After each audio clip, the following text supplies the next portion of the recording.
নমস্কার বন্ধুরা, পুষ্যা নক্ষত্র আমাদের যে জ্যোতিষশাস্ত্রে যে 27টা নক্ষত্র আছে তার মধ্যে পুষ্যা নক্ষত্রকে বলা হয় সর্বশ্রেষ্ঠ নক্ষত্র। এই নক্ষত্রে যদি একটা কাজ করতে পারেন তাহলে জানবেন জীবন থেকে দুঃখ দুর্দশা সমস্ত কিছু একেবারে দূর হয়ে যাবে। কি করবেন? পঞ্জিকা দেখে জেনে নিন পুষ্যা নক্ষত্র কবে পড়েছে।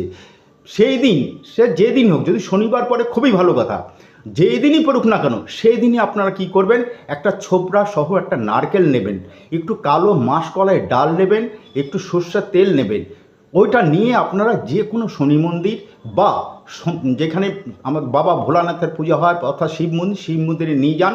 সঙ্গে কিছু খুচরো পয়সা নিয়ে যান, নিয়ে গিয়ে ওইখানে চড়ান। সে দিন আপনার কোন দিন পড়েছে আপনার দেখতে হবে না, শুধু পুষ্যা নক্ষত্র কবে পড়েছে সেইটা জেনে আপনারা ওই পুজো দিন।